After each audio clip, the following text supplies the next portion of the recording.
Hello friends, Gautami பேசுகிறேங்க. எல்லோரும் எப்படி இருக்கிறீங்க? பார்த்தீங்களா, இன்றைக்கி சாம்பாருக்கு முருங்கைக்காய் பொரிக்கலான்னு வந்தேங்க.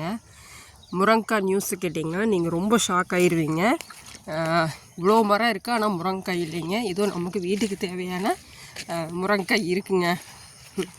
அதாவது ஒட்டஞ்சத்திரம் மார்க்கெட்டில் பார்த்திங்கன்னா நேற்று முருங்கைக்காய் என்ன விலைக்கு போயிருக்கு அப்படின்னா கிலோ 630 ரூபாய்க்கு போயிருக்குதுங்க. ஏதாச்சும் நம்ப முடியுதுங்களா? இந்த பார்த்திங்களா, ஏதோ நம்மளுக்கு இந்த அளவுக்கு முருங்கைக்காய் இருக்குது, நம்ம சந்தோஷப்பட்டுக்கலாங்க சாம்பாருக்கு. இப்போ கேட்கும் போதே அவ்வளோ ஷாக்காக இருந்துச்சுங்க. இதோ நம்மளுக்கு வீட்டுக்காவது இருக்குது அப்படின்னு நினச்சிக்கிட்டேங்க. இன்றைக்கி நம்மக்கிட்ட ஒரு 10 கிலோ முருங்கைக்காய் இருந்தால் போதுங்க, நம்ம 5000 ரூபா ஈஸியாக எடுத்துடலாங்க. பார்த்திங்களா, ஏதோ நமக்குன்னு கடவுள் ஏதோ 1-2 சாம்பார் கொடுத்து வச்சுருக்கிறாருங்க. இப்போ நாங்கள் போன மாதம் போடும்போது என்ன ரேட் அப்படின்னாங்க 60 ரூபாய்க்கு போட்டோங்க கிலோ. இன்றைக்கி கேட்டிங்கன்னா அவ்வளோ ஷாக்காக இருக்குங்க. நேற்று அந்த ரேட்டுக்கு தான் ஒட்டஞ்சத்திரம் மார்க்கெட்டில் போயிருக்குங்க. தங்கம் விலை ஏறுதா முருங்கைக்காய் விலை ஏறுதா அப்படிங்கிற மாதிரி ஒரு ஷாக்கிங்காக தான் இருக்குங்க. ஏதோ நமக்கு இந்த அளவுக்கு கடவுள் கொடுத்துருக்குறாரு பாருங்க.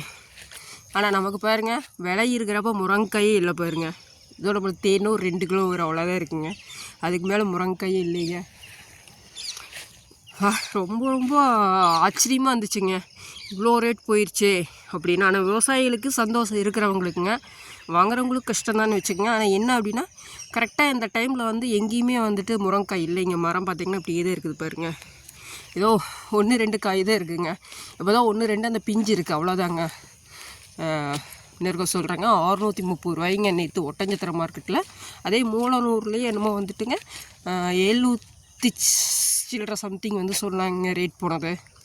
கிலோ பார்த்துக்குங்க. 1 கிலோ முருங்கைக்காய் இன்றைக்கி எவ்வளோ ரேட்டுக்கு விற்கிதுன்னு பாருங்கள். இன்றைக்கி எல்லா விலைவாசி ஏறிட்டு தான் இருக்குங்க. தக்காளி வந்து பாக்ஸு அதுவும் 600 500 சொல்லிட்டாங்க. எங்கள்கிட்ட தக்காளி இல்லாதனால அந்த டீட்டெயில் எனக்கு சரியாக தெரியலைங்க. மரத்தில் ஏதோ அங்கங்கே ஒவ்வொரு பிஞ்சு இருக்குங்க, அப்படியே பார்த்து சந்தோஷப்பட்டுக்கலாங்க. Okay friends, thank you.